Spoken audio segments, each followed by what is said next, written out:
Okay.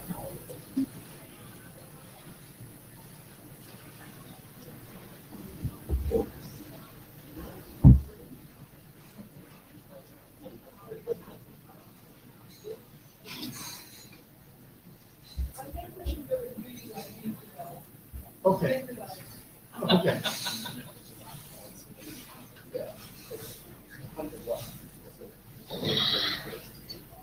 Okay, so.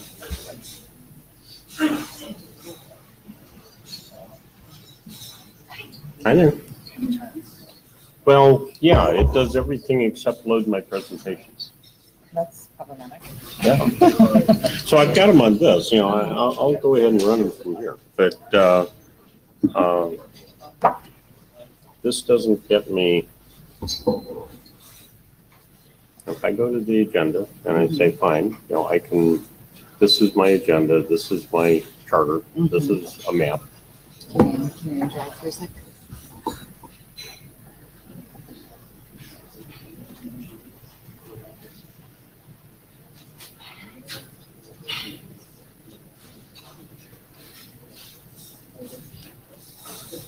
There. Yeah. Okay, except that's PowerPoint. I'm going to run that through here. Well, it's okay. We can actually do points. Right. Yay! So, Okay. So I actually want to run it as PowerPoint. oh, you need to run it as PowerPoint. I need to run it as PowerPoint. Okay. That's why nobody's dinged me about submitting my slides as PDFs. Yeah. PowerPoint is just fine. Yeah. Well, if you have to do it as PowerPoint, it's probably better to do it from here. Yeah, I'll do that. Okay, thank you, Mike. Okay, you're welcome. Do you want to use the clicker on your own computer? Or you That have your doesn't own? work on my computer either. I have my own. No. I'm sorry, I just have to be difficult. No, you're not difficult. There, there are some deficiencies. Yeah, okay, All right, well, have fun. okay, thank you. Enjoy it. We definitely gotta move the HDMI over to you, though. Oh, well, not yet. Okay. I'll get there, All right. but I'll show my agenda first. Okay. And this will be. Yeah. Yes. Okay. Okay. Okay. Okay, Well, you guys have fun. thank you.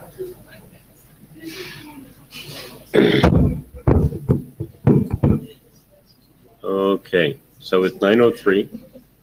Does that work? Yeah. Sounds good to me. Okay, so it's 9:03. You're looking at the agenda that we have posted today. Ron and I have a couple of questions we need to deal with, and then we'll move directly into the thing. But is there any bashing that people want to do to the agenda? Do I need to change the agenda in any way? Seeing none. Okay, so two questions. One, between IETFs 101 and 102, and then IETF 102 and 103, we put out a question every week, or roughly every week, saying, let's take a look at a draft and comment on it. Our perception is that has worked reasonably well, that people have looked at the drafts, they've found the load acceptable, and we've gotten comments on a variety of drafts. And in at least one case, we discovered that the working group wanted to adopt a draft, and we hadn't figured that out. And so that became clear, and we adopted a draft. But I'd like your opinion, because I've just gotten kind of a few comments here and there. As a working group, what do you think about that process? Is that working for you? Is that helpful? Is that something you want to do? Raise your hand if yes. Okay, I see a lot of yes. Raise your hand if no. Okay, we'll continue doing it. Okay, second thing, I'm going to turn over to you. PD host draft. Okay, we have a draft PD hosts that has been kind of flailing, looking for working group adoption or not. I have two questions about that draft. First, raise your hand if you are familiar with Fred Templin's PD host draft. Okay. Of the people who are familiar with it, how many think that it should be a working group item? One. How many think it should not be a working group item? 1, 2, 3, 4, 5. Okay. Would you like to make a consensus call, Warren? I don't see consensus for. Okay.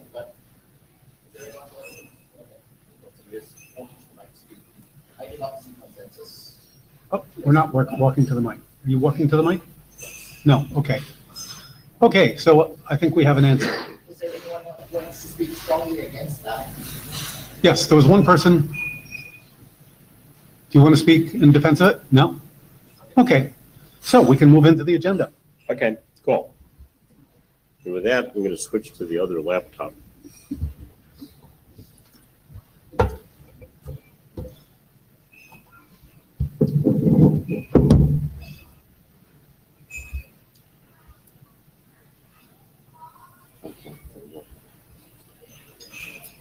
So, Xingli.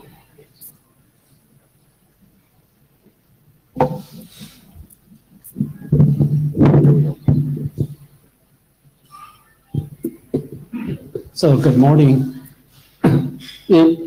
This is about the China Education Research Network IPv6 only practice, including backbone servers, clients, and IPv4 as a service. Okay, then that's the outline of my presentation. So actually we have two backbones, China Education Research Network. One is called CERNET. It started in 1994 and it's IPv4. Currently we have 38 POPs and about more than 2,000 universities. And another project started in the year 2004, which is called CERNET 2. Actually, the interesting thing is here. It is an IPv6 only starting from 2004. And currently there are 25 POPs and about 1,000 universities connected. So you can see they are separate backbones. And when we start CERNET 2 design, then actually there are several questions we asked ourselves. The first, should we start using dual stack or IPv6 only? And the decision is IPv6 only in 2004. I will give you reasons later. And also we have some kind of promotion strategy. Basically it's high performance in the free. Another thing is the security, because IPv4 there are nets. And we sought the IPv6 because there's no net 6.6. Then probably we can restore the end-to-end security, and that's the thing we call source address validation architecture. And we work in IETF that turned into the Savvy working groups. That's for the first hops. And then we sought the transition, and actually because that's the IPv6 only backbone, so we thought we can do things opposite. So IPv4 over IPv6 at the time. Also, we thought probably V4 and V6 should talk directly through some kind of translator. Then that actually we work in IETF Behave software and this group, V6OPS. So the promotion strategy and the plan is for performance. For CERNET, it's IPv4, and it is because there are 2,000 universities connected and it's congested. However, CERNET 2 is IPv6 only, and it's light loaded, at least from the beginning. So high performance for IPv6.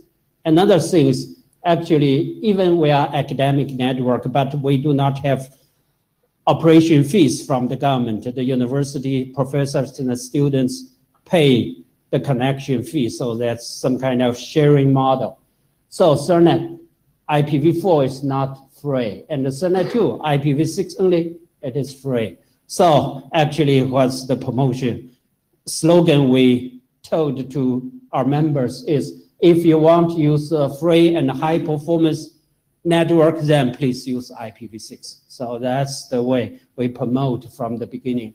And tell you the truth, it's quite successful because about half of, okay, the IPv6 to IPv4 traffic ratio is 50%. So like, however, in reality, we thought, can we turn off Cernet IPv4 for a single day and see if the user is still satisfied with our network? And the answer is no. So the users need to communicate with the IPv4 internet. Even the network is somehow congested and not free. So that's why we move in this direction.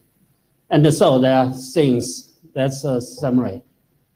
For security, that's SAVA and SAVI. Those are the RFCs related in the SAVI working group, mostly in SAVI working group. And okay, for Cernet, some campus networks we actually deploy SAVI technology, so make the source trace possible and more secure. So that's the thing. And for transition, actually, that's a brief history. Starting from 1994, that's IPv4 Cernet.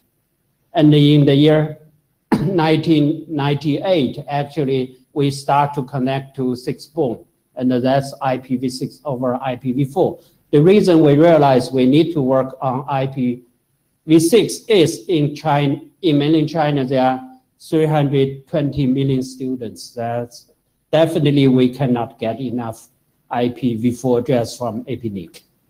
And in the year 2000, we tried DuStack, which is called Natural Science Foundation Network. And later, as I mentioned earlier, in 2004, we start IPv6 only Cernet 2. Then we thought we can do innovation. So as IPv4 over IPv6, because that's an IPv6 only backbone. That's turned into the IETF software working group. And then later we work in the Behave working group, that's translation, stateless translation, and we call IVI because in Roman representation, IV means 4, VI means 6, so IV actually means 4 and 6 can talk.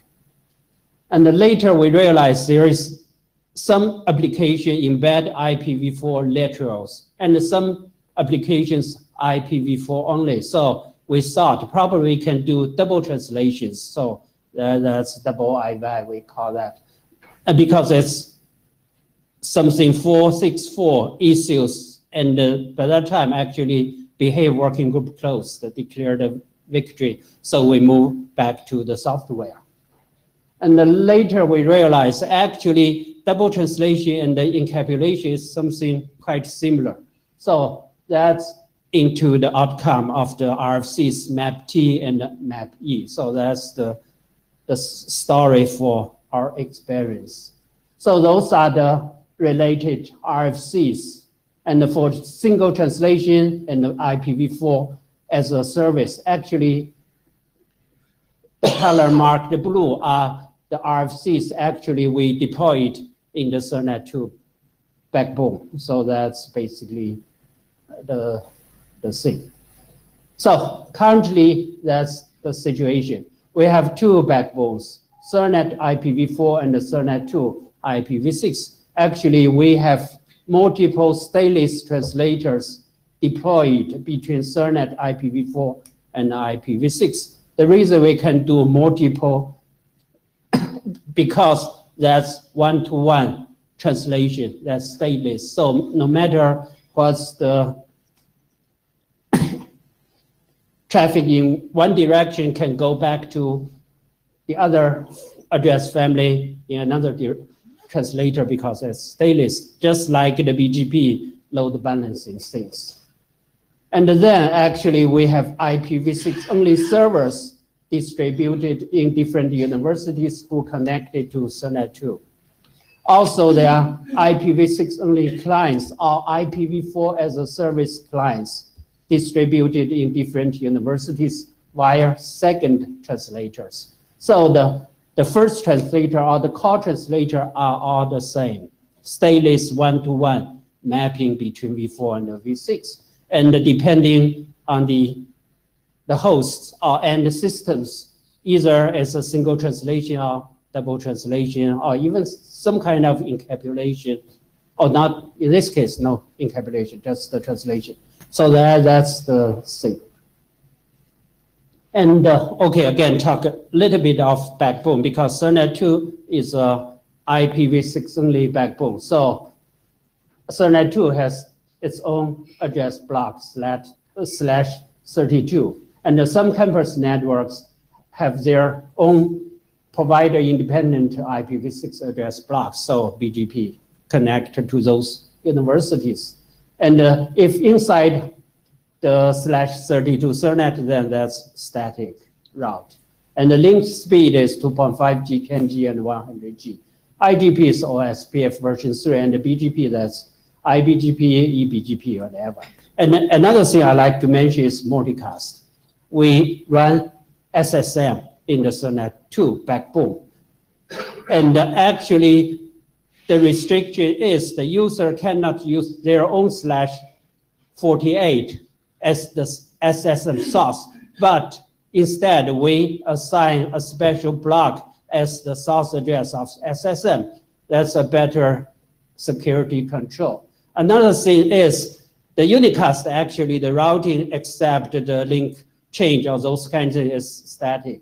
However, multicast, it's depending on the joint situation, it's install that route or not install, and that make the security and the scalability or whatever performance is some kind of disaster. So actually, because SSM, so it's predefined, so we have static join for the groups. So the whole Ethernet 2 backbone IPv6 SS is static, not dynamic for multicast. So that's the thing. And further, actually, there are the tools for Ethernet 2 IPv6 only backbone, the routing. And we are thinking we should try SRv6, but not yet. We're looking for that. And the translation, as I mentioned, the stateless translation, and the encapsulation, and the SSM. So those kind of things. And some kind of source address validation beyond the first hop. So that's Sava. And because there are multiple prefixes, so we try to define some kind of controller to control the prefix. So make some kind of SDN, right? And for the first hop, for the end users, as DHCP, RA, and SAVI. So that's basically the structure in the backbone. And the IPv6 only servers. So actually, we deploy IPv6 only servers with the IPv6 address is based on RFC 6052. So the IPv4 address directly embedded into IPv6 address. So if the user connected to this server using IPv6, that's connected directly. If connected through IPv4, actually that's the user sees the IPv4 address, but actually it's translated to that IPv6. And because it's stateless, so actually multiple translators can be used to do load balancing or those kinds of things. And so currently we have 4 10G translators. It's all congested, but the performance is still relatively okay. Okay, and the IPv6 only clients, that's the interesting thing. Okay, for the partial function, okay, that means if your application is IPv6 and no IPv4 laterals embedded into that, then actually support a lot of operating systems. And that's the CPV, okay. Okay, I repeat again. for the clients, there are two kinds of clients. One clients can support the DHCP v6 state 4, except Android. Most of the operating systems can do that. Another is the cannot support IP DHCP v6. That's mainly Android and Windows XP, for example. So those two things, and we have two SSIDs for wireless. One is for DHCP v6 state 4, another is DHCP just the RAs with the RDNSS. So that's the IPv6 only. That's the one direct dimension to look at the problem. Another direction is, okay, if, for example, the iOS and Android with 464 X-Late, then actually even their IPv4 literals embedded or IP, then still you can use that. So that's we call the full function support of the IPv6. And the partial function support is, okay, if the web page with DNS, no problem, because DNS 6.4, we can access those kind of information. However, if IPv4 literals embedded URLs, then you cannot, you fail. So that's basically the thing. And Jingwei, before you move on, okay. I'm guessing that Jordy has this question in his mind. He's asked a number of times, when we talk about IPv6 only, what do we mean? Do you mean here that you're only giving the client an IPv6 address? It doesn't, there is no IPv4 there at all? Is that the definition of V6 only? Yes. So, Jordy, do you have more to question there?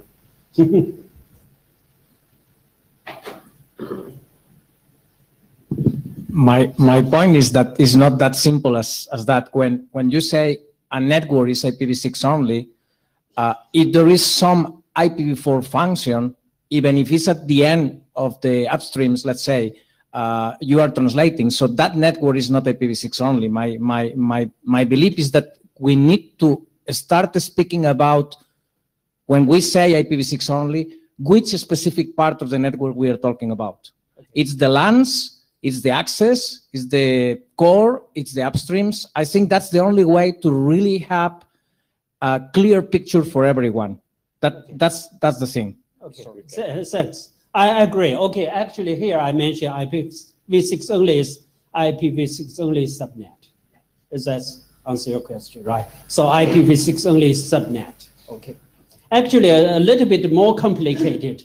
That's to the subnet side. And to the application side, actually, there are two cases. For example, iOS, that's single translation. So to the application socket is still IPv6 only. However, for Android, deploy 464 X-Late, actually, to the socket function, that's still stack. However, the subnet still IPv6, right? That's clear, right? Thank you. And another thing is for latency, yes. One question, Bob Hinden.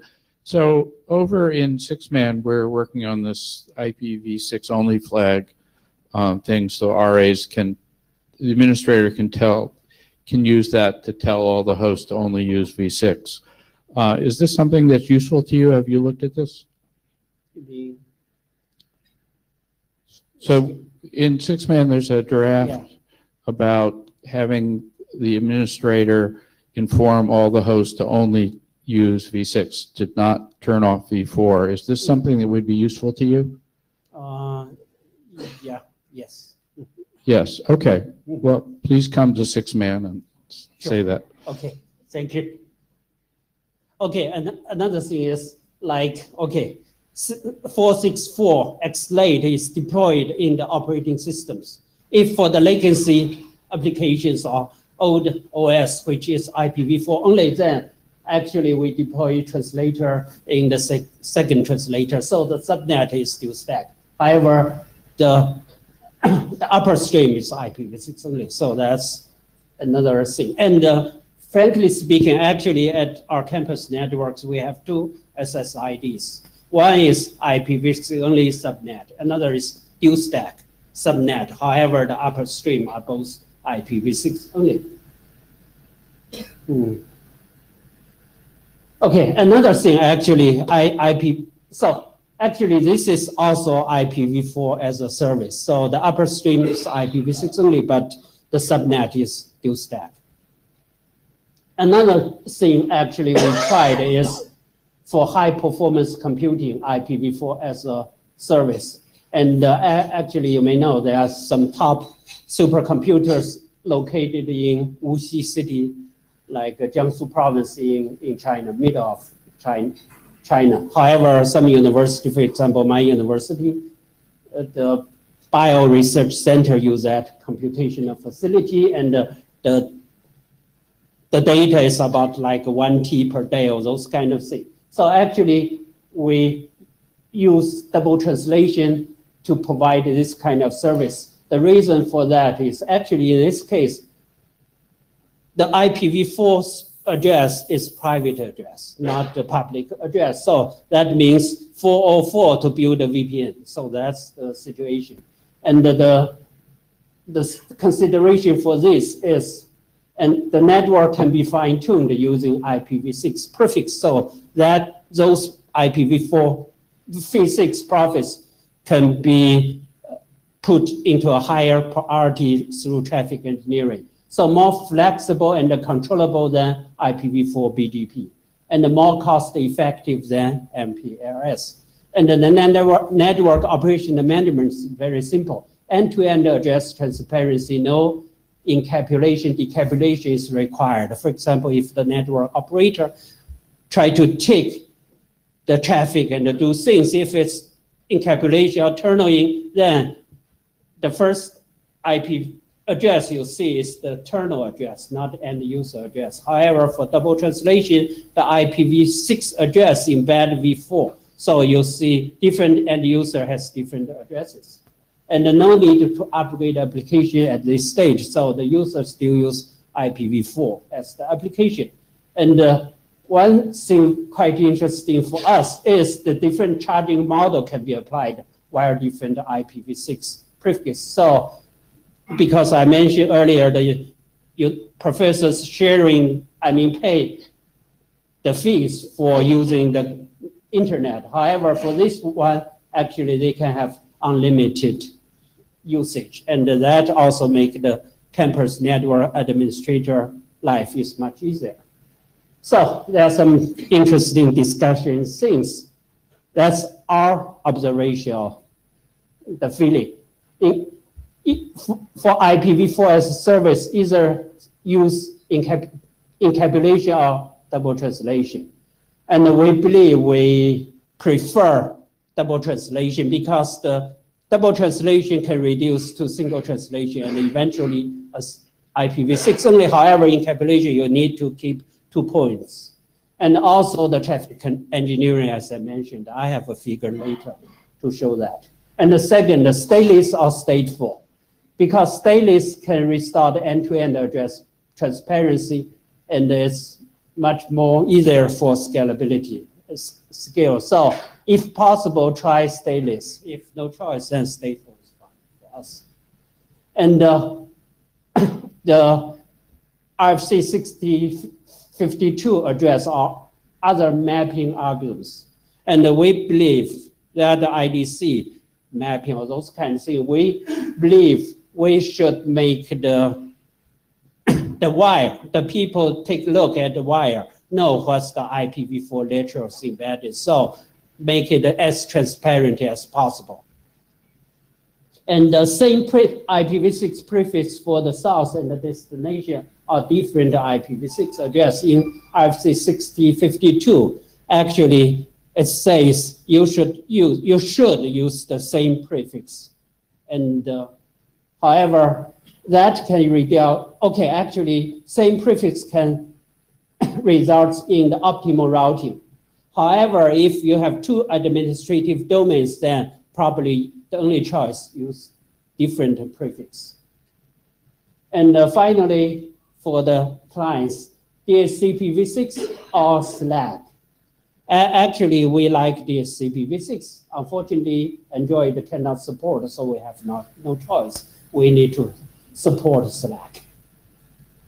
So that's some reasons, right? because this is quite interesting from ICANN. The IPv6 address per capita and the GPD. And you can see the high GDP or developed countries, the IPv6 is quite good. However, for the less developed or developing countries, there's no IPv6. So probably the IPv4 will exist for decades or many decades. And if we want eventually get an IPv6 only, then we need to deploy a translator in some place of the internet to keep a single internet. And this is actually, I said, in the while, the operator can take a look at the IPv6 address without decapulation to do ACL or traffic control or rate limiting. However, if that's turn-in technology, you can not do that directly using the existing tools. You have to do decapulation and limit the traffic. Otherwise, you limit all the traffic in that provided by that terminal point. Also, the end-to-end address transparency I mentioned. So on the wire, if we know what's the IPv4 address embedded, we can do a better control. And that's the optimal routing. So if it's the same prefix, then no matter the IPv4 is used in IPv6 or translated in IPv6 or in the original, no problem. The longest the prefix match can automatically redirect your traffic into the right place. However, if different prefix, then you need to do like whatever, hairpin, all those kind of things. And the IPv6 only support, as I mentioned, the 4 function. So for iOS 9.2 and above, and Mac OS 10.13 above, and 464 X-Late Android. Actually, that's quite good. Like originally, 464 X-Late can only support the LTE interface, but currently above 6.0, the WLAN support, so it's very good. And I heard the Windows 10 can support, however, the home edition we tried have not, we don't know. But eventually that will support. That's a very good news.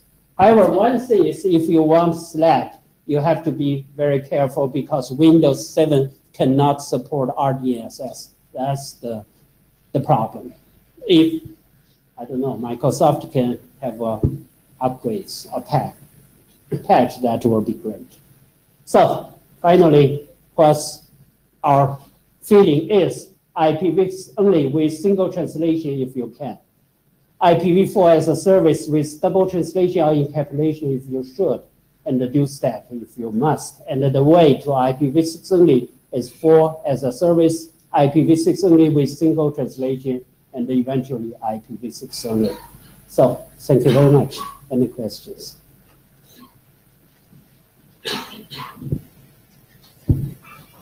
Hi. Bea? Yeah. My name is Natalie. I noticed you are using an interesting prefix for your network. It's 2001 DA8, I think. It's very close to the documentation prefix, which is 2001 DB8. Actually, that's the real Ethernet 2 prefix. Yeah. That also surprised us. Exactly. Did you ever had any issues with that? It seems okay. Okay. Fine. Maybe some mistake, right? They thought Ethernet 2 actually we are using document address. Okay. Not yet. Maybe. Lorenzo Coliti, I wanted to ask you what mechanism you used to discover the NAT64 prefix in the host. You mentioned RFC 7050, and also you mentioned this table in 6052, which has got different prefix lengths and suffixes. But I know that the 7050 implementation in Android only supports 96s. Yeah, so, right. Yes, exactly. So in that case, we use /96. So you use that /96. Yeah, Do you see any reason not to use /96? Okay, actually, that's a very good question.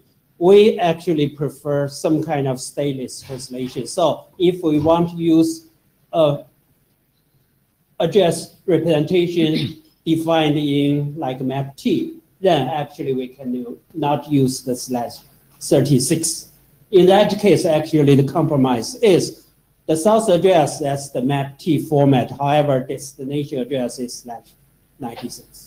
So, okay, so right now you can't do, right now you can only do 96. Yeah.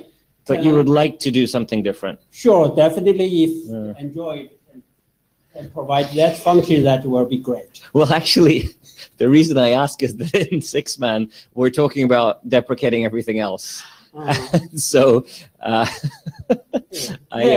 for our practice, then we use different prefix. Then we need some other things, not optimal routing. That's the trade-off. I see. I cannot see why not use other prefix lengths rather than 96 too, because that's 70, 50, then actually you can discover everything. Yeah. There's a draft in 6-man later this week we're presenting. The reason for not supporting it is that it would make the option 50% bigger in the RA. There's no space for prefix length if you want it to fit in 16 bytes.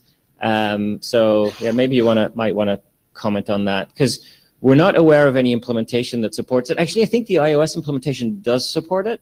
Did you verify that iOS supports non/96? Yeah.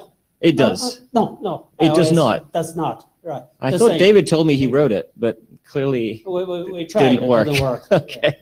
All right. Thank you. Thank you.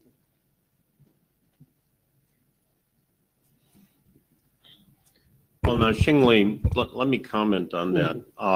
When you started building IVI, which was 2008 or something like that, your argument for the way you structured the address was that you wanted to straddle the IPv4 address across bit 64 so that you could use IPv6 routing to take traffic to different places and have multiple hosts in a given place. But basically, it became a routing game. Are you still doing that in IVI? Yeah. Yes.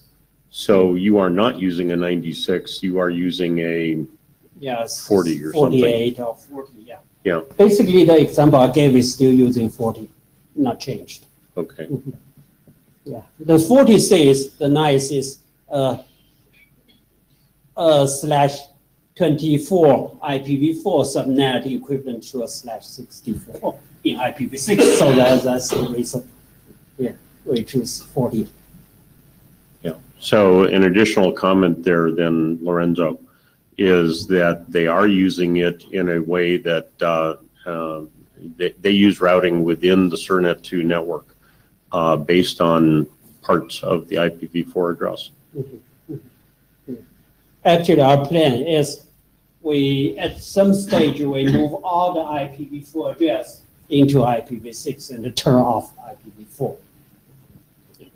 Okay. Thank you. Okay, so thank you very much. I don't see anybody else at the mic, so I'm assuming we're done. Okay. Jordy?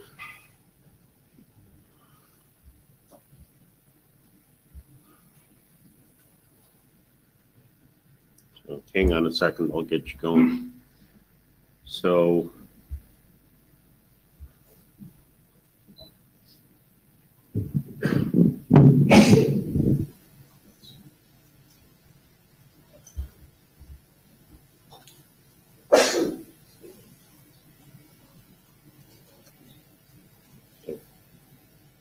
Nothing here?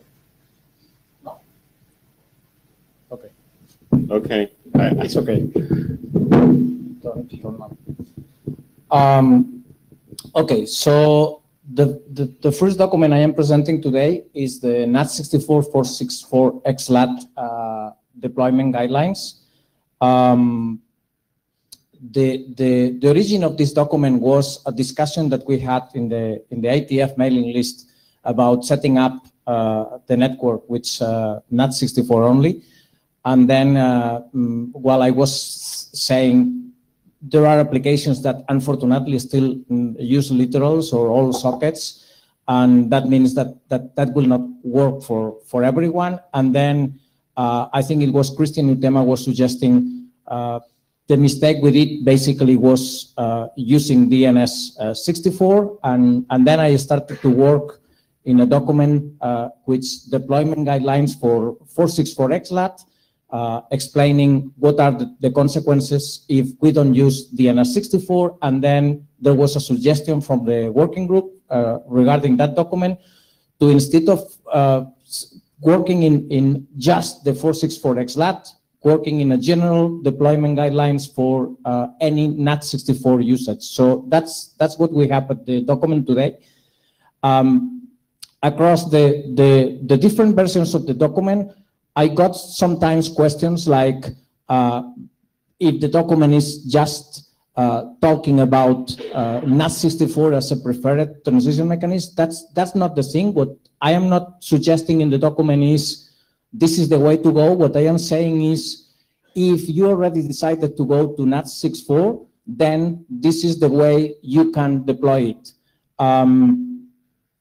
Not just a discussion, that's another question I got frequently. It's not just a discussion about what are the things that DNS64 breaks with DNSSEC.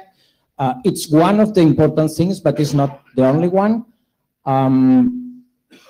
Okay, so the starting point for the document is there are three main issues which deploying NAT64. One of those is if you are using DNS64, it may break DNSSEC. There is a work from Jen that was talking about 1.7%, I believe. That was about 2 years ago. I guess that will increase if the penetration of the deployment of DNSSEC grows, obviously. The other thing is using just NAT64, there are applications that use literals or APIs that, of course, they are not going to work on that situation. And of course, if you have a network with just NAT64 and you have still all devices or applications that use IPv4 only, they will not work. So that's meaning that in some scenarios, you cannot just survive with NAT64 alone, right? When the DNS64 document was published, there were a few scenarios worked out in that document. And from the perspective of an operator today, I believe there are much more scenarios. And I have done a classification of those scenarios in scenarios that are known to work and those that will work only in special circumstances, which are still valid, but not the generic case. So for the scenarios known to work, there are 4 possible scenarios or sub-scenarios where you have an internal or outsourced NAT64 DNS64 combination. Okay, so that's the first set of scenarios. Then there are 3 additional scenarios where you are using 464XLAT, and either you have an internal or outsourced NAT64 DNS64 combination, and then 2 more possible sub-scenarios where you have 464XLAT, but in this case without using DNS64. And again, you have the NAT64 functionality inside the network or outside the network. Known to work in special circumstances, there is one scenario which is NAT64 without DNS64, another scenario which is DNS64 in the IPv6 host, which is something that more and more operating systems are already including. So it's something that maybe today is not the optimal situation, but it may change in the future. And then service provider with the NAT64 and the DNS64 is in the remote-only network. It seems that this scenario don't make too much sense, because if you have a DNS64 in the remote network, the logic thing is to have actually that remote network which is already IPv6, right? But it may happen. I am trying to do a very quick comparison about these 12 scenarios. At the end, we come to 12 scenarios. And this comparison is based in 4 specific questions. The first one is, Are the hosts in that network validating DNSSEC? The second one is, are the hosts using literal or APIs? The third one is, there are any IPv4 only hosts? And the last one is, any chance the user can change the DNS? I call this foreign DNS because that may break some things that the operator is considering. So, for example, if the operator is providing a DNS64, but the user is changing the DNS, then of course the DNS64 function is not working. So I am rating each of these items depending if they are good or bad in each of the possible scenarios, and then I come to this table, right? I have additional sections, looking at them very quickly. There is a section regarding the DNSSEC considerations and possible approaches, discussing one of the possibilities is not using a DNS64. The other one is the DNSSEC validator aware of DNS64, stub validator, CLAT with DNS proxy and validator, ACL of clients, mapping out IPv4 addresses, and then considerations regarding DNS reverse mapping. Then the usage of 464XLAT, with or without DNS64, explaining what are the differences of one case and the other. Manual configuration of foreign DNS, again, is when the user is able to change the DNS configuration. So that means that the DNS functionality is not under the control of the operator anymore. DNS privacy, because that's another thing that gets broken when you are using DNS64 together with privacy. You are not actually using the DNS64 probably. A split DNS, it's another possible case where the DNS64 may be not working. Comparison between using a well-known prefix or a specific network prefix. Considerations regarding the IPv4 literals and all APIs, IPv4 only host and applications, and considerations regarding the CLAT translation. Then I am doing a summary of all the considerations and explaining also that the document is not just talking about operator networks, because in most of the cases, all the considerations will be the same if you are an enterprise network or you are trying to use NAT64 on that network. So basically, it makes no difference. And then it was, I think it was suggested by Fred to include an example of broadband deployment with 464XLAT and also CLAT implementation. And I'm not really sure that that will be possible, but there was also a suggestion to include some benchmarking. And I think that was it. So questions, because one of the problems I am having is that since probably 2 months or so, I am not getting inputs for the document. So even if this document was adopted as a working group item, is it still useful? Is somebody interested in contributing or saying something? I don't know. Jen?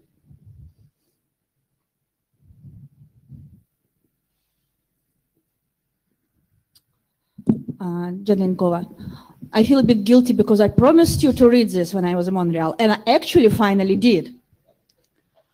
And my feeling is we probably may simplify the document slightly, because I found that it's my impression that in many cases you might actually just combine a number of scenarios in one scenario. For example, saying you have NAT64, you have DNS64, and it really doesn't matter where DNS64 is located.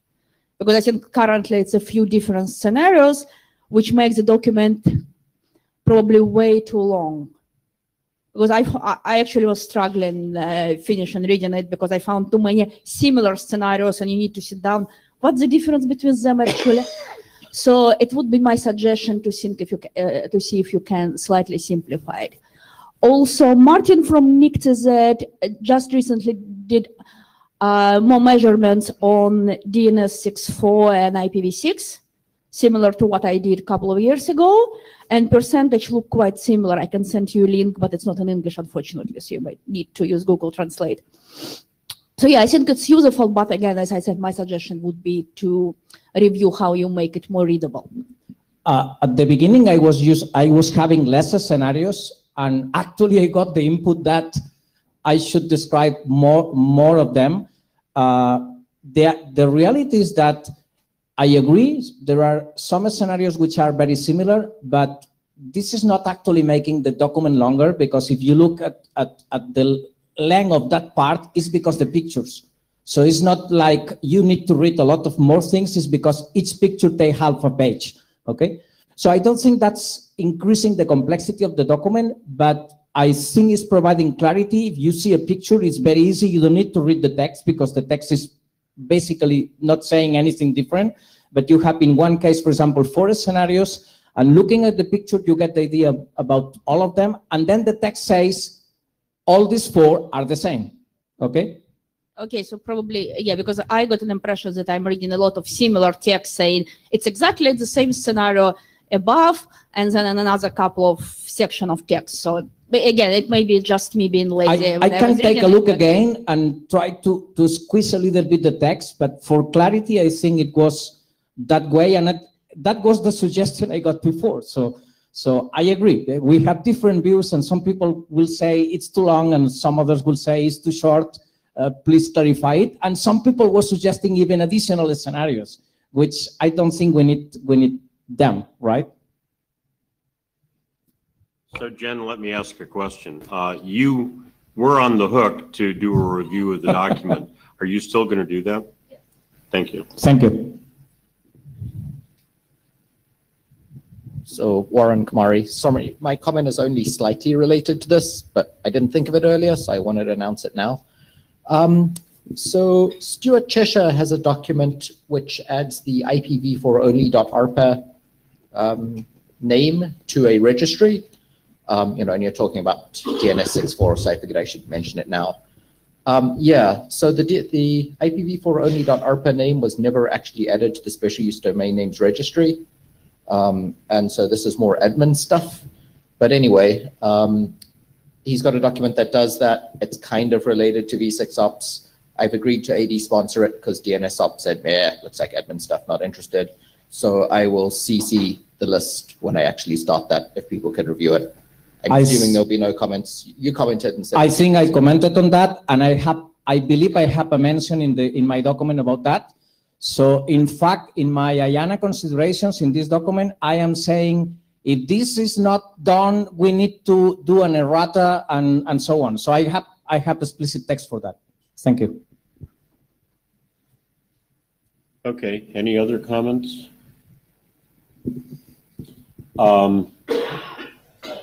So it sounds like we're really not ready to close up on this document until you get Jen's review and whatever comes out of that.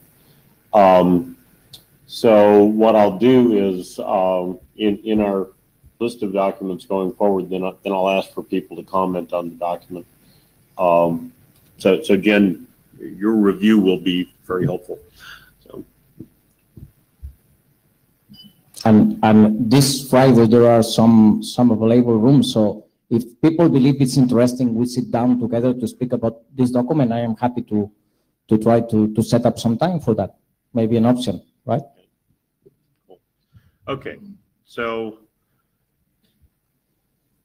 now, Jordi, you're also an author on this one. Yeah.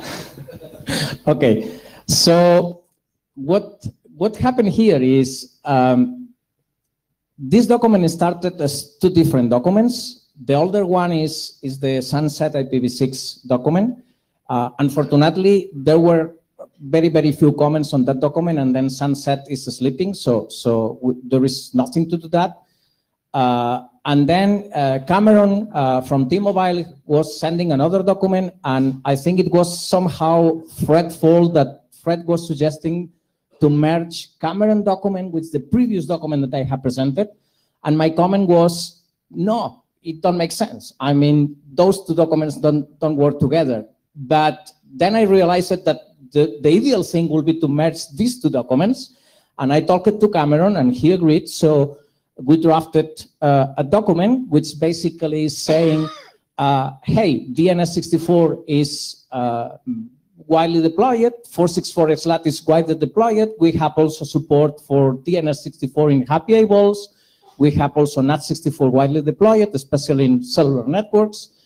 There are millions of hosts using those mechanisms.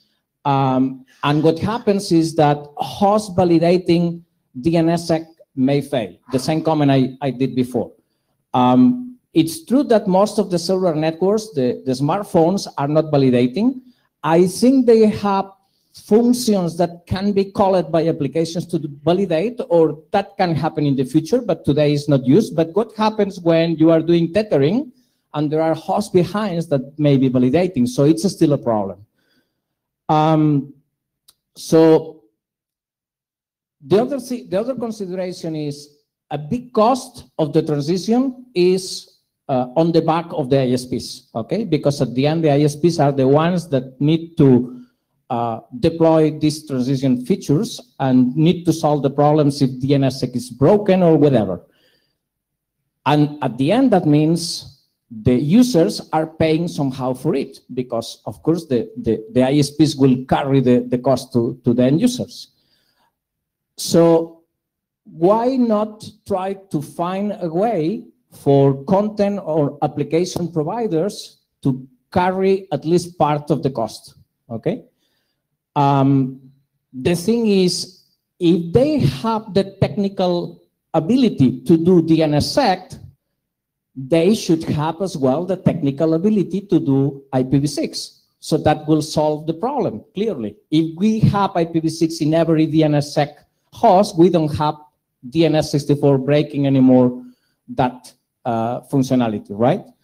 So the thing we are trying is to find a way to push the application or service or content providers to deploy IPv6 if they are deploying DNSSEC. That's the first thing. And then indirectly to assume part of the transition cost as well, and find a way to give them clear signals that this should be provided. They should really make an effort on this. That's the thing. So the goals of the document is, let's make sure that DNSSEC infrastructure is ready with IPv6, so DNS64 is not any longer a problem, even just for 1.7% of the cases. 1.7% of the cases in a help desk of an ISP is still a lot, obviously, so we need to try to sort out that. Make sure there is a plan for the rest of the DNS infrastructure to be as well IPv6 ready, okay? So one side is DNSSEC, but not only. Let's try to figure out how to work that. So what we want to mean with IPv6 ready is that IPv6 is accessible, that there are quasi-resource records, that PMTU is not broken, and so on. So that's easy. So we are trying to define a timeline to make this happen. And the timeline is root and TLDs, and we know that most of them are already done. Roots are done already. TLDs, I think 99% of the CCTLDs are done, but there are still some GTLDs that are not done, despite the ICANN contract mandates for that. So that's interesting. There is a contract that says you should do IPv6, but it's not being enforced. So we are asking them to be ready with IPv6 in 6 months. The same for DNSSEC infrastructure, and then the name servers in 12 months, another resource records in 18 months, and then have IANA or ICANN or both of them doing a validation and forcing somehow suspension to those registrars that are not doing that. Is this an utopia? I don't know, but clearly there is a contract which ICANN that is not being followed.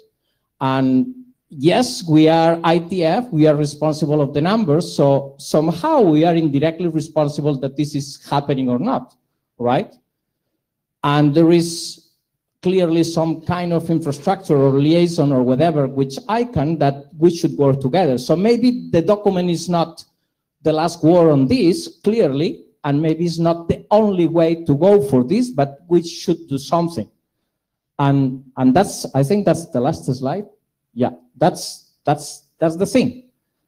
So throw tomatoes or whatever, I know, Jen. So let me be clear on this. You're asking ICANN to essentially take a regulatory position? Well, if you have something in a contract and you are not enforcing it, why you have it in a contract? So Jordy, it's Yeah. Dan York. I spent some time before when I was in more of an IPv6 advocacy role, and I was very excited when that contract that you're referring to, it's the registry agreement. But the detail is that only applied to the new GTLDs. It did not apply to any of the country code TLDs, et cetera. So I think, and most of all of the new GTLDs are IPv6 because they had to be in order to be launched through the ICANN process. So that was, so regarding that, the contract point, it is affecting all the ones it can affect. So there's all the other domains, the CCTLDs, the other pieces that were not part of that in various ways, although Warren may be able to correct me if he has, no? Okay. All right, looking at him. And So you're right. Okay. I know in fact it's not affecting CCTLDs, but luckily CCTLDs, there are only 3 or 4 that are not still doing. So that's the meaning of the problems. So, yeah. Okay, anyway, I don't know that chasing that's going to do too much. My larger question though was, or two, one was, have you brought this at all to the DNSOP working group? I think I forwarded the copy or somebody copied and I didn't copy it because I saw somebody already posted there. Okay, well, but I didn't get any inputs.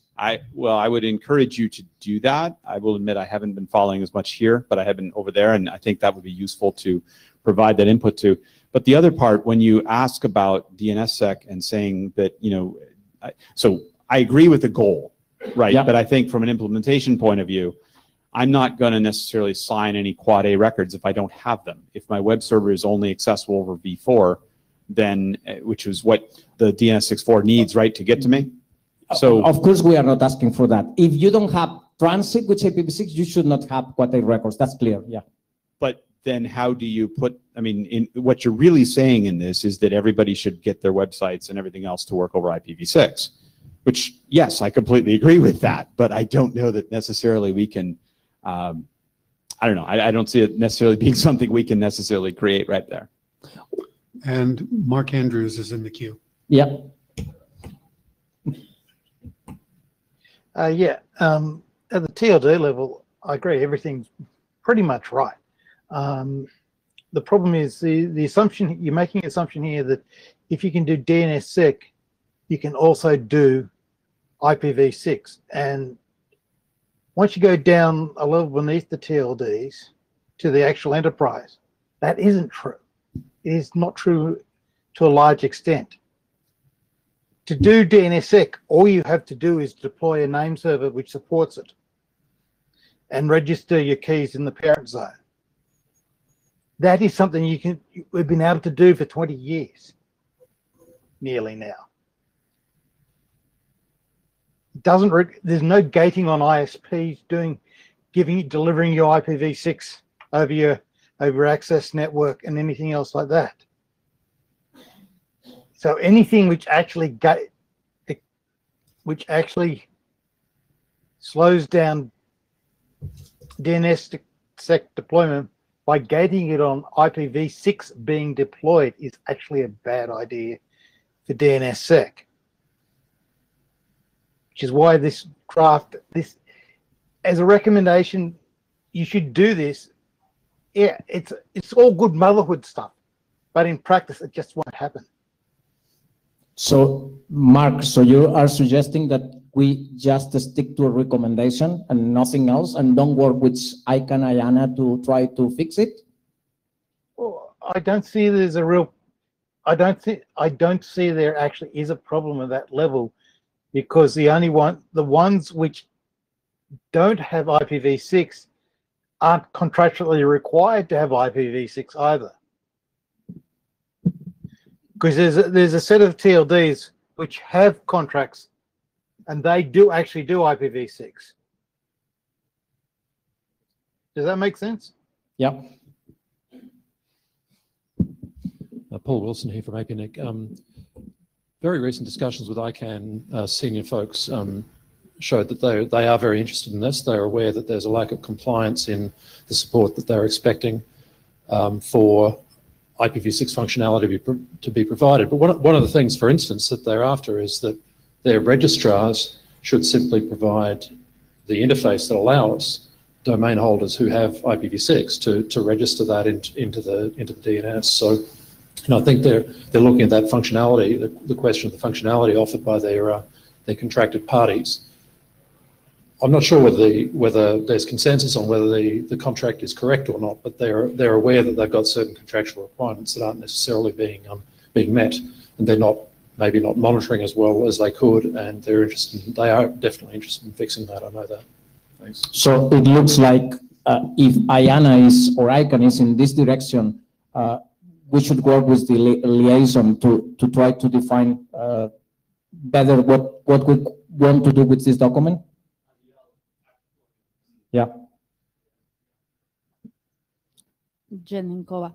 So if we think that as you mentioned on the mailing list, that the problem is that DNS operators do not really understand the impact of having DNSSEC enabled without enabling IPv6, then I agree, we need to educate them. So I really like the first draft, which was just saying, if you deploy in DNSSEC, you should think about the impact. You should be aware that some people might have issues accessing your record, so please consider enabling IPv6. That's the right thing to do.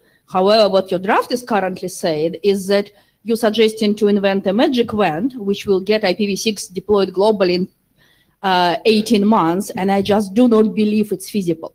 So basically what you're suggesting, I could not see how it could be implemented. I just do not see implementation details. And I think you're basically suggesting something which is not feasible. So I do not think we should be enforcing this, because there are countries which do not have V6 at all. People who have sites there, they just could not have V6 in that time frame. It's just totally unrealistic. So I suggest we stick with recommendations and explanations of the impact, and that's it. And as it's been said, DNSOps people need to be aware of this, because at last RIPE meeting, the DNS working group had no idea about this document whatsoever. Okay, thank you.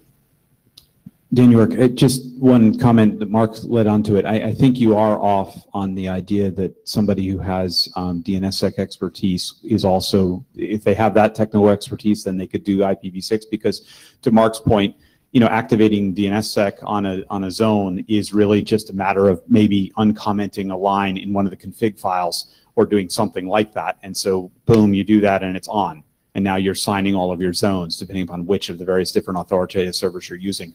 So that's, I mean, a very basic thing that you're done, versus trying to get IPv6 transit and IPv6 routing and everything else and firewalls and all that configured. So it's a different technical set. So I would not make that assumption in there. To Paul's point, I think there are people within ICANN and NSRC and other folks who are out there working on IPv6 issues who you would talk to. I don't know that IANA has any role in that type of thing with that, but ICANN would be the folks. ICANN, yeah. Thank you. Well, and as far as IANA goes, they're a service function. They do what they're told. So that's not their job. So, okay, what I think I'm drawing out of this, and tell me if I've got this right, you're going to need to change the draft to make that be a recommendation as opposed to a contractual thing. We need input from DNSOP. Either you need to discuss it in DNSOP or get a review from them. I think it's trying to ask DNSOP to read the document and provide inputs. Yeah. Probably after that, it will be clear that it should be just a recommendation. But I think we should still work with the liaison with ICANN to see if they have some suggestion about the document, about the way to go, and if they can do something. Maybe, I don't know. I am just thinking loud. Feel free to talk to the liaison. Okay. So are there any other things that I should be pulling out of this? Those are the 2 points that I'm pulling out of. Yeah. Okay, so I have one other question. During the discussion a few months ago on Cameron's document, there were several people who said that they thought his document should go to BCP. So let me ask the working group, if those changes are made in this document, do you want to take it to BCP? Question for the group. If that's a direction you think it should go, would you please hum? The one he's just been talking about.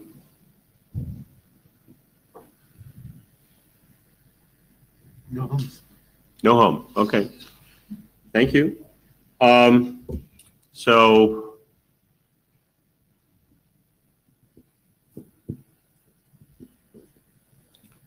okay, so now moving along. 6177? Yeah.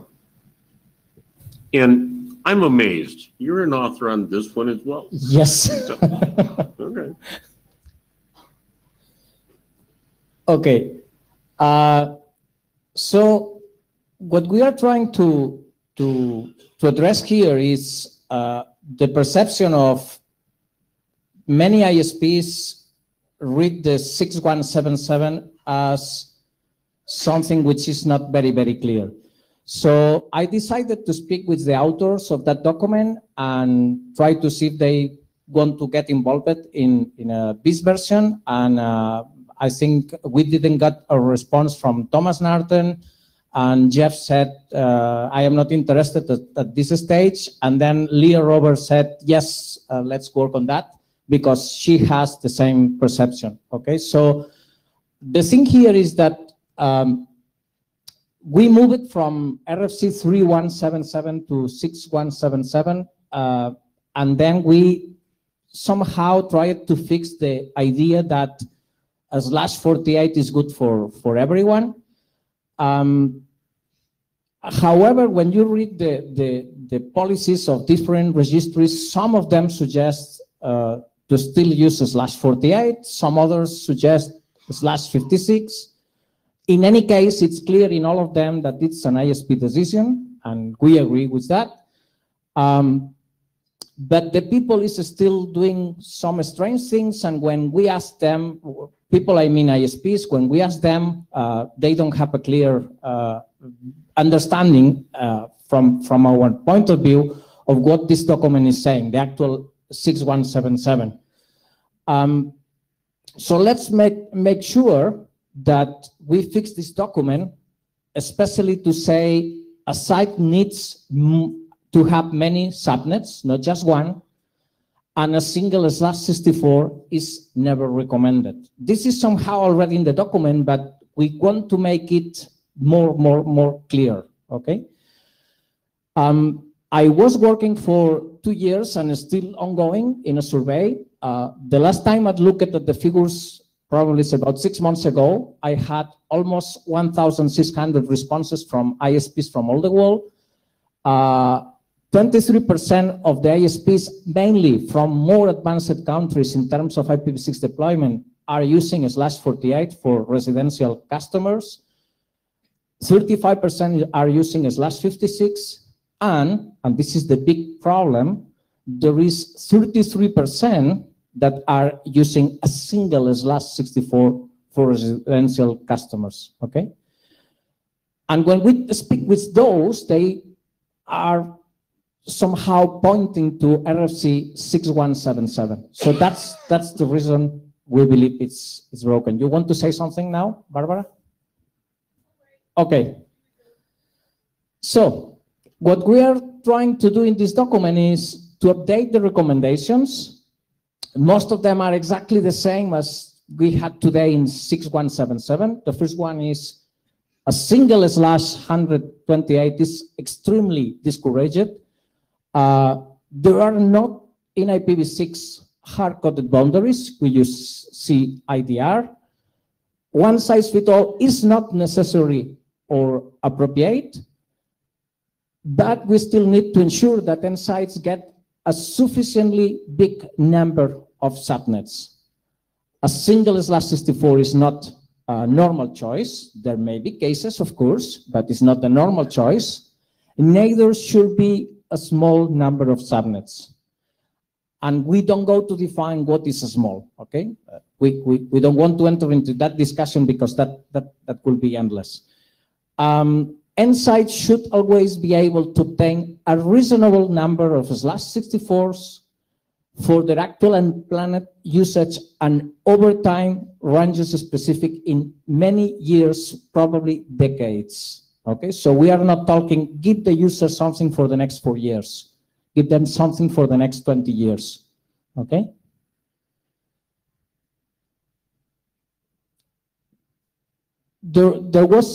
We are following more or less the existing structure for the 6177 that we have today. Actually, our version is shorter because we deleted some of the sections, but there was one section that speak about Y/48, and what we are saying here is per address cost, considering the charges from the registries is not a problem, so that should not be a showstopper for an ISP to allocate more addresses or more prefixes.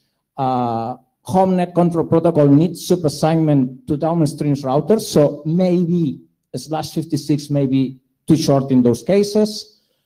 Use of ULAs internally matching the ISP prefixes, so the ULA is /48. If you want to match that, which the prefix that you get from the upstreams is not going to work. If multiple links are present, DNS is simple with same prefix size from each link, instead of having different ISPs with different prefix sizes.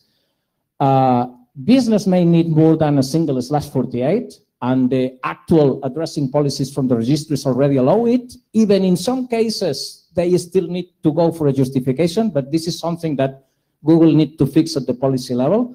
And I am actually considering submitting policy proposals in all the registries to fix that. Single /64 per host interface is something that was not considered when this draft was done, this document was done, because it didn't exist, so we need to consider it now. And then /48 is not wasteful in many situations, because one of the reasons from moving from 3177 to 6177 was people saying it's wasteful. And then I did those numbers with a spreadsheet to show that it's not wasteful. If we have a /3 that contains that number of /48s, if we are really bad deploying IPv6 and we have a 50% utilization, we have only the half, of course.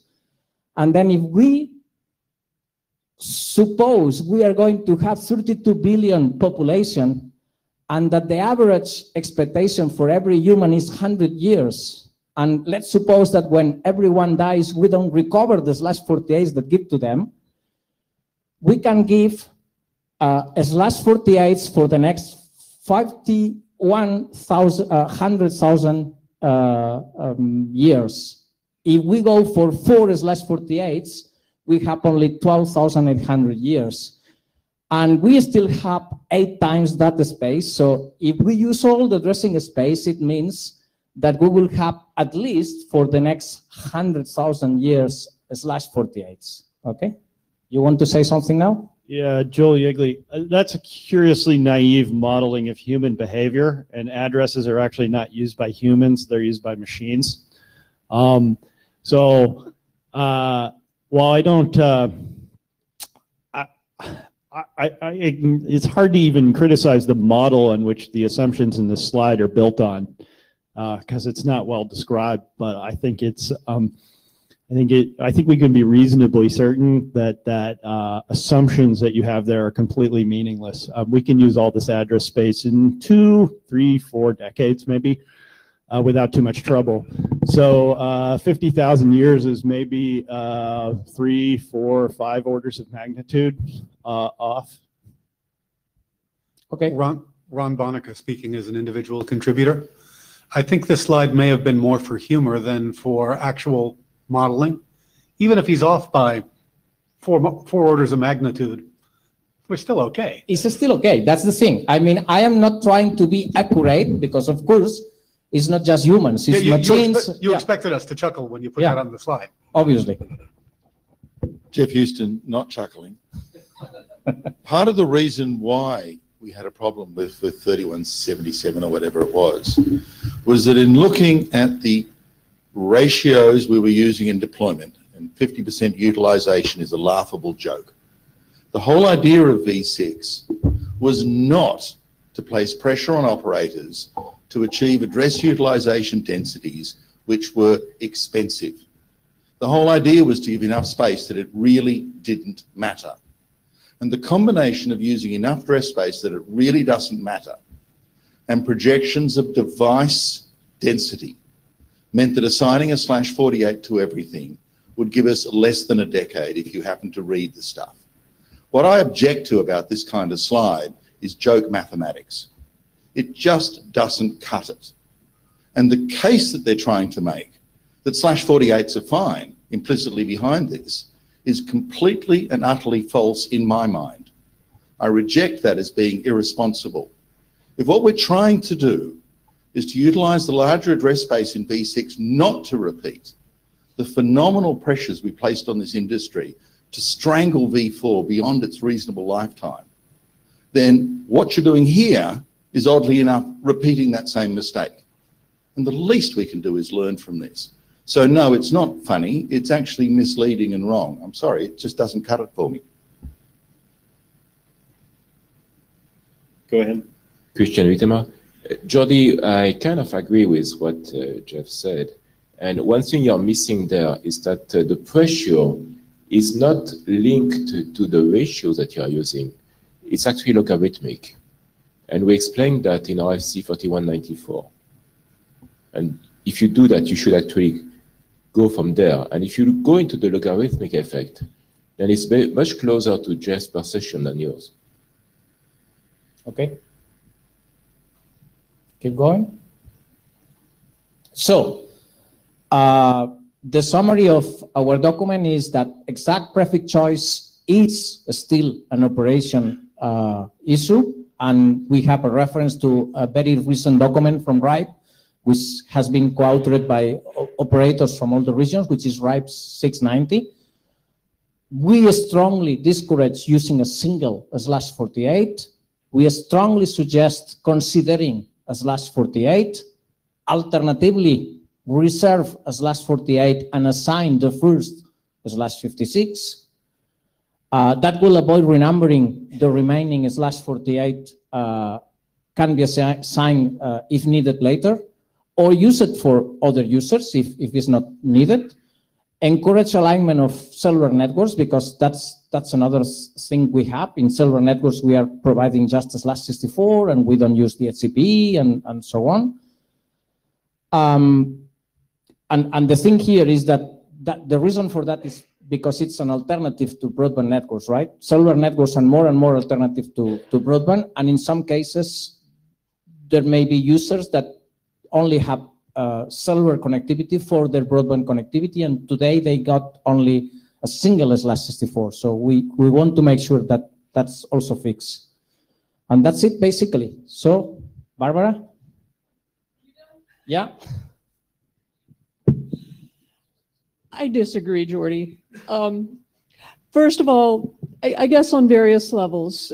You mentioned the mobile networks, which are handing out the SAS64 effectively because there is no DHCP IAPD in those networks, and right now 64 is the best they can do with the mechanisms they're using.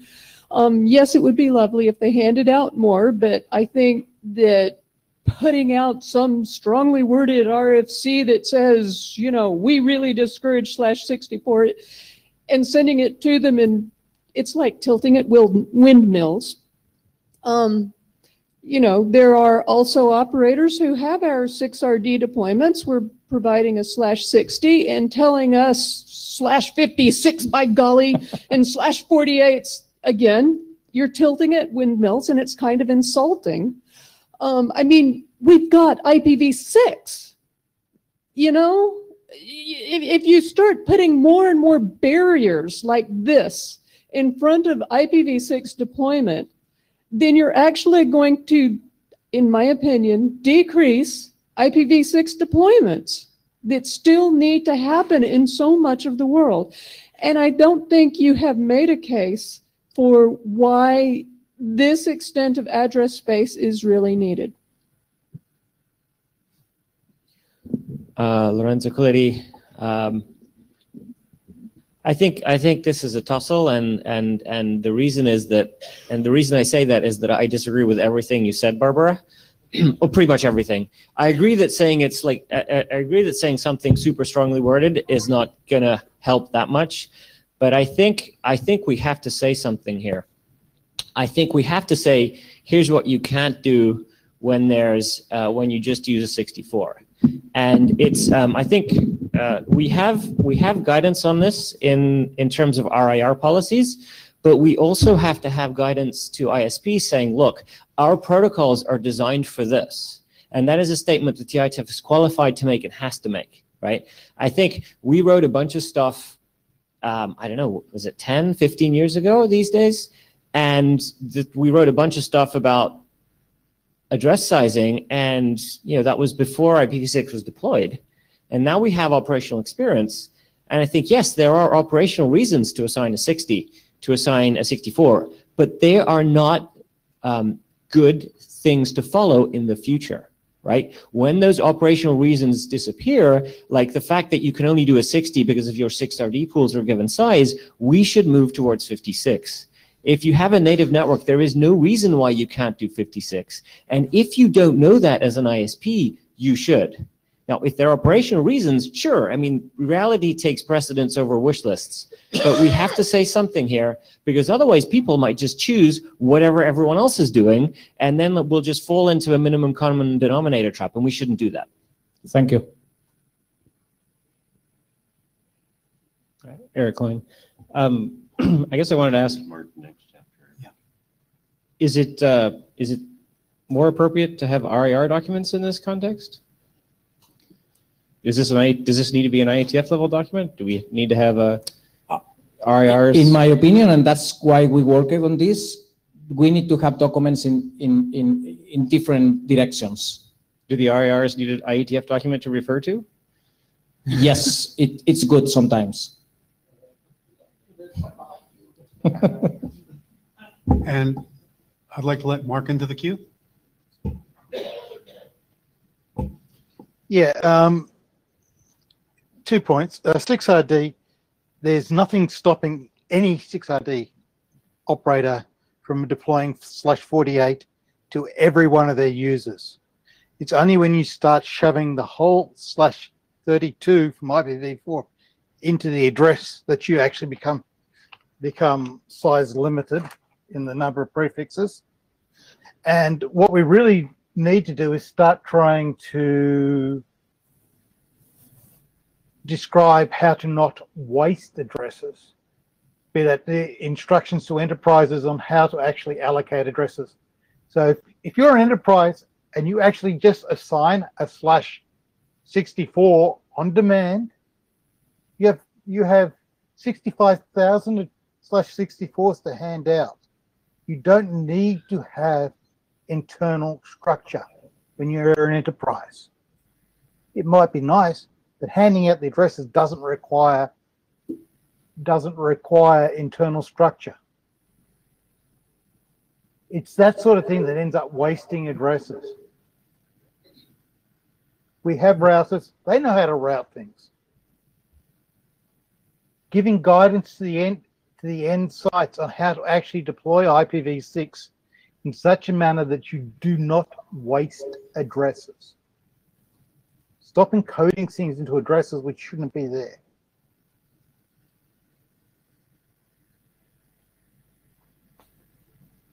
Okay, so. Thank you. Jeff Houston again. Look, either we're all commonly amnesiac and we just simply forget everything, or we endlessly repeat these conversations so we can get more and more expert at reciting our positions. Neither of these correspond to progress.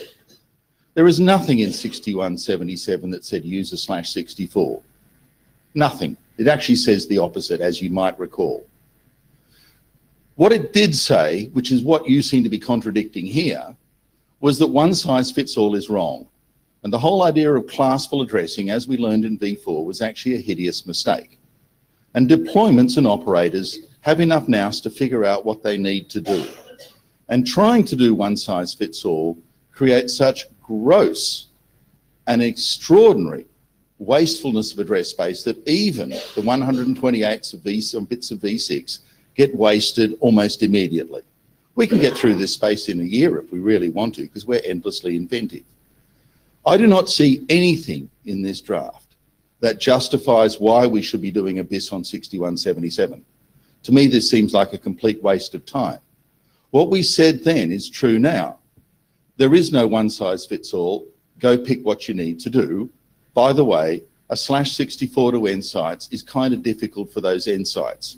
You really shouldn't go there, or if you do, understand very clearly what you're doing, because it's not the best idea. Beyond that, go figure out what your customers need and do the right thing by them. Not, as you're saying, strongly suggest going back to the exact same problem that prompted 6177 to come up. So, you know, I'll keep on saying this and you'll keep on doing that throughout the next 5 years and we'll all feel good about it, will we?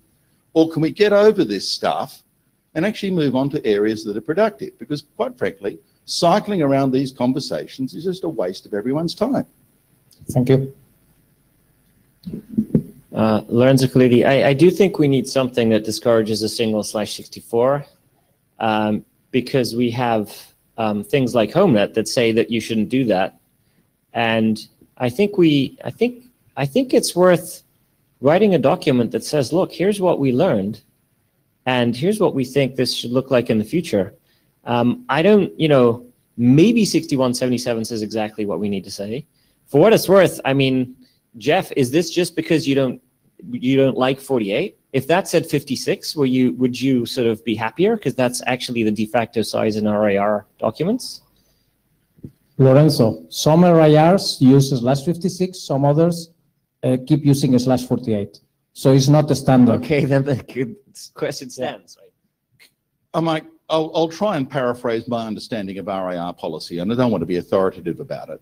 But the RIRs heard very strongly in their policy fora that one size didn't fit all. And what they allowed, as far as I can see, is V6 allocations based on what the operator said they were doing. And it's not a /56 or a /48 or anything else. There is a charging structure in a lot of the RIRs where for some of them, more space means you pay more money. But that's not all, and quite frankly, it's none of the IETF's business to intrude inside that area. But no one inside the RIRs, as far as I understand, from policy perspective, is saying it's 56, 57, 58 or whatever. That's not the business anymore. We went very... Some of them have recommendations. This is not an RIR meeting. Okay. The second thing is 6177 says very clearly, don't go down the /64 path. And I really don't understand why we're having a debate about that, because as I said, you couldn't make it much clearer if you actually read the text. So I don't see where the problem is on that side. So you say this is basically already stated in 6177. Okay. People is not reading that way. Hi, Suresh Krishnan. So just pushing back on the last one, and so going back to 3314 from 2002, like we had this discussion and we really recommended 3GPP to go with /64. And it was like a big battle to get it pushed down there. People say, oh, that's like really wasteful and everything. I just don't want this to be reopened again, at least for the cellular.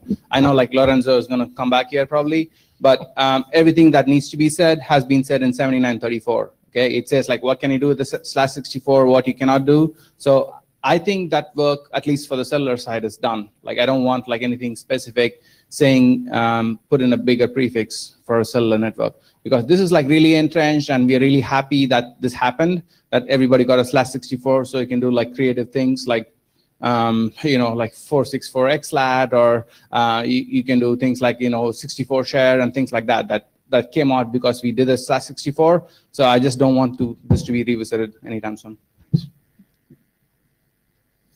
From the Jabber room, Brian Carpenter says, RAC 6177 says, hence, this document still recommends giving home sites significantly more than a single /64, but does not recommend that every home site be given a /48 either. Hi, Bob Hinden. 2 points from the discussion. So certainly, if we are not prudent, we will use up this address space very quickly. We know how to do that. So we do need to be, careful what the allocation policies are. And the other thing I'd like to add is that the intent behind this was not to make the ISPs better. It was to give the end sites enough address space so they could do whatever they needed to do so there wouldn't be address scarcity like we have with V4. And that's, thinking, or at least my thinking was that the ISPs have resources and can manage address space, and they can deal with complexity at that level, but the end sites can't. And if we make it hard for the end sites to get enough addresses or having to renumber frequently, then we'll end up with that again. Exactly. Yeah. Lorenzo Colletti, I think, what if we said simply assigning a single /64 per site is not recommended? I mean, I think pretty much everyone agrees with that, right? And that's clearly not being done everywhere, and the reasons are varied. But I think I think even ISPs would agree with that aspirationally. They would like to assign that, and I think it's important to state that in a very simple way. As for cellular networks, Suresh, that's actually a great example of how what we said made a difference, and it's a shining example. I remember a major, one of the earliest adopters of IPv6, and the person at that operator who was pushing IPv6 was, I'm not going to name any names here, was convinced that 64 to the device was super wasteful and was really stupid. And that operator discovered after deployment that actually this thing that they had assigned to 64 because the stupid IETF had forced them to do that was like, oh, cool, now I can do 464 XLAP. And so I think there is value here, and to be honest, I do see the point that we should say, if an LTE network is an alternative to home networking, then it should assign a 56 or whatever, right? I think that's valuable, yeah. And we shouldn't say like, oh, don't assign a 64, right? But and to the earlier point that mobile networks don't support DHCP6, well, it's written in the standards, right? It's not like it's not there. In theory, maybe the gear doesn't support it, but it's there since release 10. So, I mean, I think that's a good statement to make. If you want to provide an alternative to home routing, to home, if you're doing 5G because of your 1 millisecond error interface time, woohoo, right? Then you should assign a 56 if it's an alternative to home networking. I think that's pretty reasonable. Thank you. May I cut in as an individual contributor? I like one of the things that Lorenzo said a lot, that we should have a recommendation that says a 6/64 or shorter is a really bad idea. There's also, and yes, it may already be in the existing draft. Then there's a need to specify an upper limit and an area where we give operators free rein. Anything between the upper and lower limit is just fine. Now the question is, what's that upper limit? The best thing we have to judge the upper limit, your analysis, which was clearly humorous, but not serious. And I've also heard that if we use /48s, we can run out in 10 years.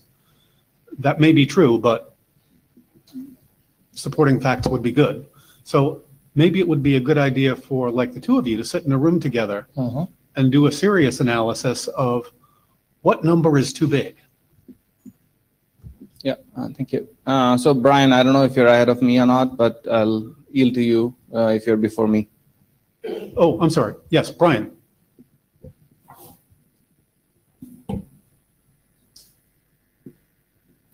Brian, go ahead.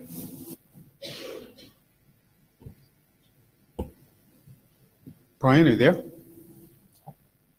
Guess not. Okay, go ahead. So, Brian, come back. so just like going back to what Lorenzo said, so there is some limitations in cellular networks. Okay, so we've done quite a bit of study on this.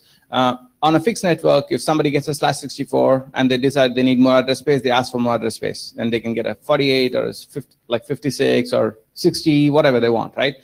But the way the cellular networks are architected, they get only one prefix. It can be of whatever length. So if IETF decides like, hey, everybody should get a /32, like fine, right? But once the session is established, like putting in a second prefix is very, very difficult.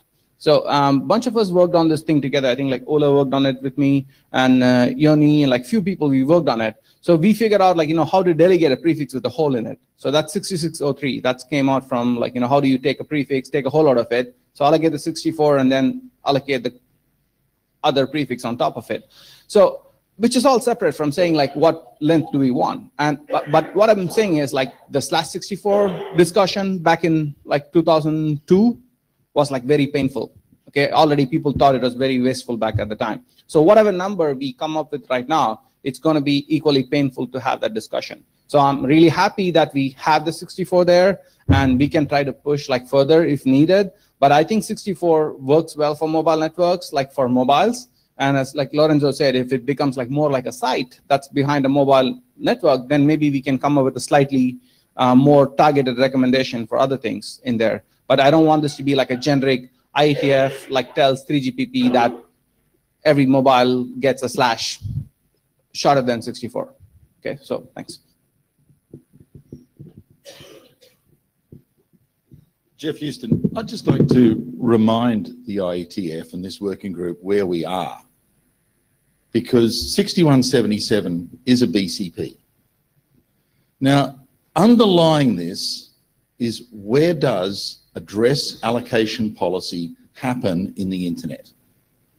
And a long time ago, after a lot of fights, and some of you might remember Piara, we kind of said to the RIRs, we'll give you architectural guidance, but you RIRs are the address policy fighting room. Go there and hash it out.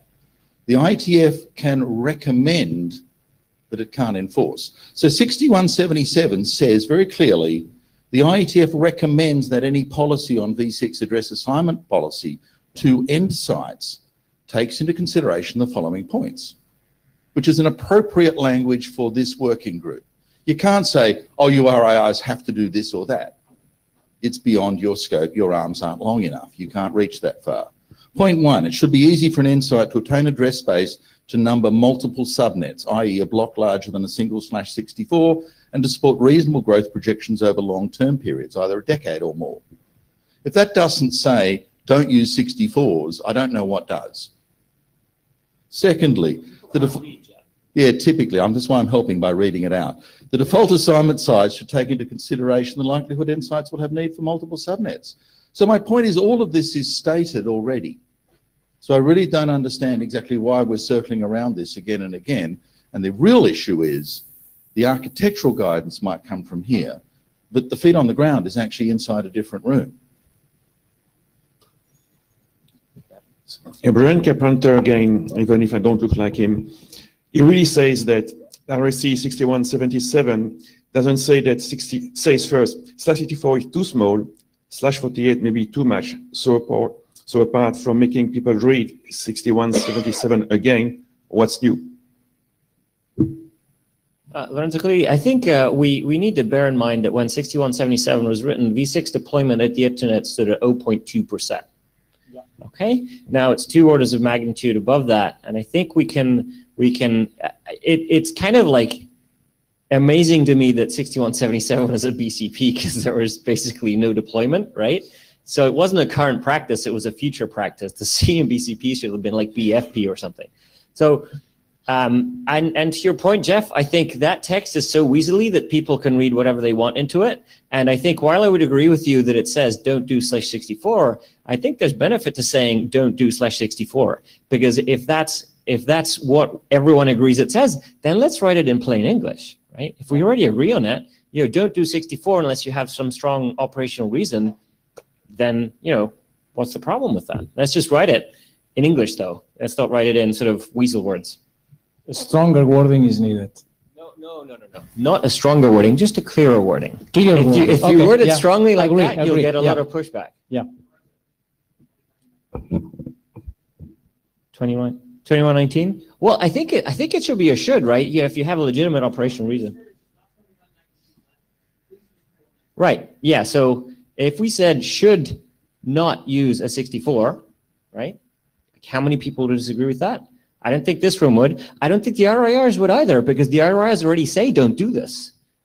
So let's just write it in plain English and say, look, if we want to, I think from my perspective, having a clear document is a win. And I think if we want to say, look, here's after like whatever, between 0.3% and 25% of V6 deployment, here's what we learned and here's what we want to recommend, let's do that. Thanks. Jelinkova, I've been listening to this, and it looks like we're just basically discussing that the few section in the original RFC is not clear enough. Should it just be a very short document saying, let's update this text with that text and that section, and we are done, making it more clear? And to Ron's point about providing upper limit, I do not think it's a problem we have now, right? Because I think practically most of the real problem is that ISP is assigned just /64 or even /128. I do not think we have problem with two blocks assigned being too large. So we probably do not, I am not sure we need to concentrate on discussion, should it be /48 or something else. We need to make sure we are not assigning too little, because it hurts. If you assign too much, well, you burn out your address space, you have to go to RIR back and ask for more address space and pay more potentially. Well, it's your problem. So my opinion, it's not a real problem. At this point, we have to draw this conversation to a close and bring it to a spirited discussion on the mailing list. Yes, please. I will suggest the people that have not read the document make a diff between the original 6177 and this one, because the differences are not that much. So I agree with Jen that it may be a shorter document. Yes, this document is shorter than the original one. So we actually removed parts of the original document. So, okay, let's take this to the list. Now, so we have one document left today, and my goodness, Jordy, you've been busy. I have 6 more. Yeah, so. Okay, so this document, I think actually you suggested doing a comparison of the transition mechanism. So Gabor, who is the main author of the document, said, yes, I take it, and asked for volunteers. So a few of us started contributing. I know we have short time, so I did a very small presentation, because the main goal of this presentation is to get inputs from the working group. Okay, so we need a lot of work here, and we don't expect this document to be an easy one or something that we are going to do in a short time. So basically, what we're trying to do with this document is there are 5 basic transition mechanisms that we call IPv4 as a service, which are 464X-LAT, DS-LAT, Lightwave 4/6, MAP-E, and MAP-T. There are a few others like LIST, GRE on IPv6, and so on, that we decided not to consider because there is not that much deployment as the previous ones. So we prefer to concentrate on what we believe are the 5 main ones. If somebody disagrees, please state, hey, there are that many number of deployments with other documents, with other mechanisms, and maybe we will consider that. So the thing is, if we try to make a comparison between all of them to make easier for an ISP to decide. And we already know from the beginning that this is not really an easy task, and at the end it will depend a lot on every specific network case. So we have different sections of the document. Again, the document is still a work in progress and will require a lot of additional work, but we have one high-level architecture where we discuss each of the transition mechanisms, how they are traversing the ISP network, and how they are sharing the IPv4 addresses for doing this mechanism. Okay, so Summary of the document, we have a detailed analysis of the architectural differences between the 5 different IPv4 as a service mechanisms, basic comparison of all of them, trade-offs among the efficiency of port numbers and stateless operation, support for servers operations, support and implementations, including operating systems, cellular and broadband, and implementation code sites. We have also typical deployment and traffic volume. There are some figures that Cameron from T-Mobile provided to the mailing list. So we compared those figures with other similar networks, and it looks like most of them are coincidentally in that sharing. So we are basically describing the deployment possibilities, including the cellular with 464X LAT, the load sharing, performance comparison. This is something that we want to do. So this is not still done, but the idea is Gabor has some students that will be able to do this performance comparison. We still need to define exactly how we're going to do that because it's not an easy task. And that will be part of the document. And of course, we have a security considerations. And that's it. The thing here is ask to the working group to contribute. Ask to the working group, what other aspects do you believe are interesting to be considered by the document? What do you think will be useful? Barbara? Yeah, so something I think would be useful is a number of these technologies actually have various options as to how they can be set up. You know, maybe you have blocks of IPv4 addresses associated with it. Maybe you're using NAT, or, you know, there's all these various things. And so it would be useful to understand what are the most common configurations that are in use. Ian Farrer. Yeah, first of all, thanks for grasping the nettle and trying to get a handle on this stuff because it's a fairly expansive task and it probably should have been done some time ago. I've had a look through it and I've got a raft of comments on the current version of there, which I'll post the list later on. But the main things I had was there's been a spreadsheet that's been doing the rounds over the last few months. I think Lee Howard and, well, based on your work, that does some kind of comparison between these things based on kind of yes, no's and, you know, are very easy to look up. And is the plan to kind of incorporate this stuff and, you know, find some ASCII way of rendering that thing? Sorry, is the plan? Is the plan to incorporate that comparison table? So here's an easy, and yeah, okay, good. To the performance testing, I mean, we've talked about this one already, but I've been kind of racking my brains about this as to whether can anything meaningful come out of this that isn't just going to say this implementation is faster than that implementation. You've got physical versus virtuals. You've got God knows how many different variables on here. To be honest, we still don't know. We are still thinking about how to do that and how to put that in a document because we know that there are pros and cons to every possible option. So yeah, I am not even myself sure about how we will be doing that. My gut feel here is that unless you're comparing different implementations of a single technology, you know, you can't come out with anything meaningful here. Right. And there's you know, the risk of, well, a very time-consuming, inconclusive waste of time there. Well, the advantage is that we have students that are happy to do that. So yeah, but I mean, do they have access to all of the different hardware and software implementations of these things? That's another part of the problem. Yeah. Right. Unless they're very well resourced, I doubt it. Yeah. Thank you. Okay, so now at this point, we have only a couple of minutes left until the top of the hour. Are there any further comments that people want to make to Jordi on this draft? Seeing none. Okay. The time is now 10:54. I think by the time we do anything, it's going to be 11, and 11 we're done. So I'm going to adjourn at this point. We're going to come to a close. Thank you. So. A little sidebar.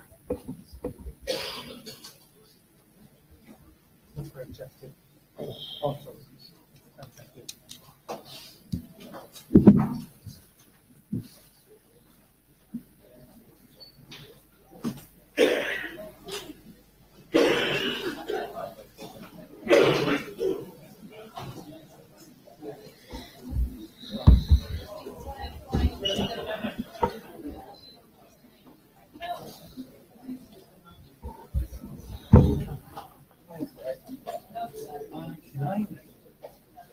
question by zooming this instead. Yeah, sure, sure. Hi, Paul.